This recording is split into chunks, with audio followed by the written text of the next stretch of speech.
essayer. Bonjour. Vous travaillez pour qui? Ah, d'accord. Alors, vous allez vous orienter comment au journalisme?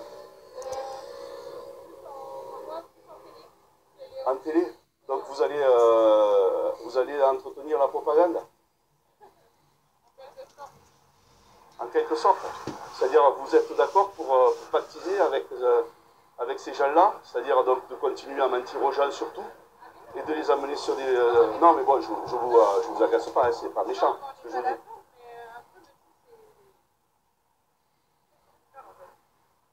Mais ce qu'on peut faire, c'est... vous voyez, moi par exemple, ce que je fais, hein, bon, moi j'ai un autre métier, pour être journaliste aussi, eh bien, j'informe à ma manière, de manière libre. Mais bon, évidemment, je ne suis pas rémunéré, je ne touche pas de pognon. Mais je préfère ne pas être rémunéré, vous voyez, que d'être rémunéré en mentant et en étant un voleur. Parce que quand vous êtes un menteur, vous êtes un escroc. Un escroc, c'est un voleur. Et aujourd'hui, ce qui se passe avec les médias, comment? Ah, ben, ce qu'on voit à la télé, oui. Quand, avec tout ce qu'on vous explique. Ah, mais moi, je généralise, parce que dès que si vous voulez, dès qu'il y a quelqu'un qui ben, parle de... Enfin, contredit la thèse officielle, ce qui est officiel, moi, j'ai été, vous savez, j'ai des connaissances, c'est pas des connaissances que j'ai puisées que sur Internet, c'est parce que j'ai été dans certains milieux, donc de par mes fonctions. Et dès que vous dites quelque chose maintenant, il n'y a qu'un mot qui revient, c'est le mot complotiste. Déjà, il faudra chercher d'où ça vient ce terme, complotiste, théorie du complot. C'est-à-dire quand vous n'êtes pas d'accord donc avec ce qu'on vous dit, ben, vous êtes complotiste. C'est-à-dire vous dites les choses, vous étayez avec des preuves, alors qu'aujourd'hui, par exemple, je prends l'exemple de ce qui se passe de la crise, il n'y a aucune. Vous avez des gens qui sont à la télé, qui passent là sur les merdias, qu'on appelle, les merdias mainstream. C'est pas une attaque pour vous, hein, c'est juste une... Ne prenez pas ça comme quelque chose contre vous, mais moi j'étais même à l'université, j'ai même envoyé des jeunes faire des stages avec le journalisme à l'époque. Et donc, ce que je dis, c'est que les gens, on nous ment sur toute cette crise sanitaire, qui est dictée donc par l'Organisation mondiale S. Il y a S pour santé, mais ça n'a rien à voir, c'est justement donc, pour vacciner les gens, pour les rendre plus malades que ceux qui sont, etc. Pfizer, le laboratoire Pfizer a fait des milliards, des dizaines de milliards de bénéfices, pas de chiffre d'affaires, grâce à cette crise. Là, actuellement, il y en a un qui vend les masques. C'est un ami de Macron, d'Emmanuel, donc qui a pris ce marché de vendre ses masques. C'est des milliards. Et on nous oblige à porter ça. Sachant qu'en plus les masques, ça ne le protège pas, ça ne protège de rien du tout. Et qu'en plus, c'est plus dangereux pour la santé qu'autre chose. Ça vous empêche de respirer. Et jusqu'à obliger les enfants à 6 ans à porter les masques. Vous voyez là où on est arrivé. Voilà, donc déjà, il y a des choses qui ne vont pas. Alors il faut savoir que les gens que vous voyez là, les médecins, et ça c'est privé, avoué, vous pouvez le voir, qui passent à la télévision, sont rémunérés par les lobbies pharmaceutiques. Et notamment Pfizer, il y en a qui touchent 800 000 euros pour parler. Comment? Voilà, ah ouais, non, voilà. Ils sont rémunérés 800 000 euros donc pour dire ce qu'ils disent et leurs mensonges. Et là, on n'a plus en fait un conseil des ministres, déjà ça extrait, mais un conseil de guerre ou je sais pas quoi là, vous voyez. Donc c'est voilà là où nous en sommes. Et là maintenant, mais on est privé donc de nos libertés et la vie, elle a changé du tout au tout par rapport à il y a quelques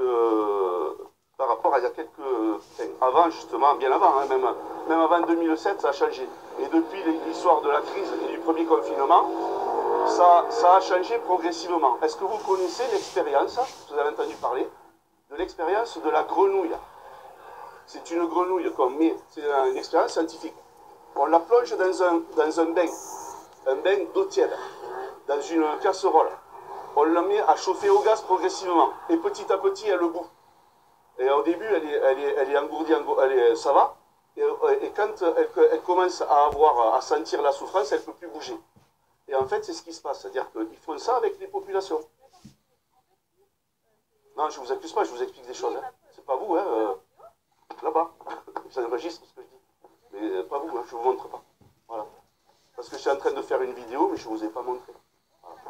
Donc vous inquiétez pas là-dessus. De toute façon, vous pourrez le vérifier, hein. Je vous donnerai celui. Voilà. Donc, voilà, continuez. C'était intéressant ce que vous disiez. Bien sûr.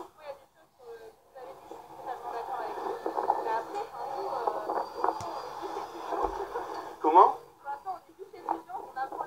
Oui, non, mais c'est très bien. Non, mais c'est très bien. Continuez. Non, non, mais attendez, je vous accuse pas du tout, hein. Non, je vous décourage même pas du tout. C'est-à-dire que ce que vous faites, c'est très bien. C'est-à-dire que vous allez emmagasiner des connaissances techniques. Ensuite, ben, vous, après, c'est à vous de faire, quand on est curieux, vous savez. Parce que moi j'ai appris aussi, hein, j'ai fait certaines études, hein, voilà. Et, et donc, après, j'ai été me faire d'autres études par moi-même, par rapport à ce que j'ai appris, au niveau de mon travail. Et donc, ça m'a ouvert, si vous voulez, sur d'autres horizons. Et j'ai pu constater qu'il y avait beaucoup de choses qu'on nous racontait, notamment au niveau de l'histoire et sur plein de choses qu'on nous racontait, hein, que je croyais, et qui s'avèrent que c'est faux, quand vous regardez, qui sont tout à fait fausses, et d'autres choses qu'on nous cache. Et en fait, la vérité, vous savez, il y a le mensonge. Le mensonge, il y a comment dire, une histoire avec le mensonge et la vérité dans un puits. Et vous avez le mensonge qui prend, ils vont dans un puits profond où il y a de l'eau, et le mensonge, il vole les vêtements de la vérité. Et on croit, après les gens, quand ils sortent, que la vérité, c'est le mensonge. Et quand la vérité, elle sort, elle est nue. Elle est complètement nue. Alors que tout le monde dit, ben non, on va pas croire ça, elle est à poil, vous voyez. C'est un petit peu cette allégorie. Et en fait, c'est ce qui se passe. C'est-à-dire que on vous fait passer des choses, il est plus difficile, en fait, enfin, il est plus facile de faire croire des choses aux gens en leur mentant, de leur faire accepter des mensonges, que de leur faire accepter qu'ils ont été trompés. Et voilà. Donc c'est ça. Mais après, c'est les gens d'éveiller la conscience, sa conscience et d'aller chercher. Et ce que vous faites, c'est formidable, le métier. Moi, je voulais faire journaliste quand j'avais votre âge. Pareil. Mais moi, j'ai fait autre chose. Voilà. Mais, en tout cas, je vous souhaite une bonne journée. Je vous remercie d'avoir gentiment échangé avec moi. Voilà. Et moi, je continue mon petit chemin avec ma petite balade à expliquer. Voilà. Mais aucunement, j'ai de choses contre personne. Hein. Voilà.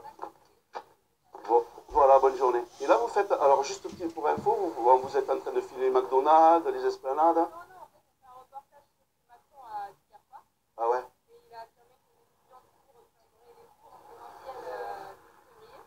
Ouais. D'accord. Ok. Ouais.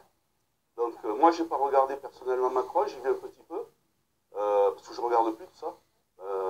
Moi, j'ai pas voté pour, je vois plus d'ailleurs. Et je vous recommande deux choses. Déjà, de regarder Macron comment il était avant, et de le regarder comment il est maintenant. Vous verrez qu'il a beaucoup changé physiquement. Observez. Nous aussi, on a beaucoup de problèmes. Moi aussi, j'ai changé, hein, j'ai fait des cheveux gris. Vous voyez. Avant, je faisais 70 kilos, maintenant j'en fais plus de 90, donc vous voyez. Quoi? Non, non, mais regardez, il a énormément changé. C'est pas la question. Bon, on va pas parler de Macron, c'est un sujet qui fâche. Voilà. Donc, ensuite, je vous recommande, est-ce que vous connaissez le film Soleil Vert? Soleil Vert, c'est un film avec Charlton Heston, c'est des vieux films, hein, vous étiez pas nés. Hein. Moi, j'ai grandi avec ça. Fin des années 60, début des années 70, de 1900. Et Soleil Vert, ça commence en 2022. Et en fait, on donne à bouffer aux gens. En fait, ils ont, comment dire, ils font consentir les gens à se faire euthanasier à partir d'un certain âge, ce qui est préconisé par Attali, hein, ce qu'a demandé Attali d'ailleurs, Jacques Attali, c'est un monstre. Et ensuite, avec les gens qui tuent, ils font de la nourriture pour les gens, Soleil Vert. Donc, c'est-à-dire qu'en fait, ils mettent les gens cannibales. Voilà. Moi, je vous souhaite une bonne journée. Allez le voir, hein, vous pouvez le trouver sur Internet. Et ça vous servira. Bonne journée.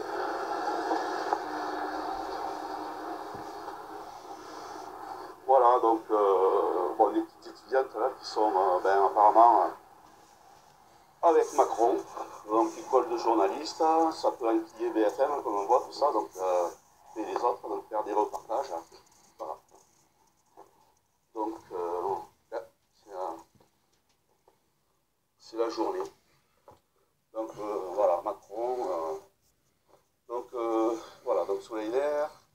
Alors c'est Mathilde qui m'a fait remarquer, donc la bande annonce Soleil Vert, donc ça commence à 2022, la guerre, donc là nous sommes en bientôt 2021. Et voilà, donc c'est une coïncidence, hein, on dira. C'est pas mal précis, quoi, voilà. Donc après les autres, hein, et voir donc, les autres films que vous connaissez, 2024, etc. Voilà. Donc, qu'est-ce que je disais d'autre, hein? Oui.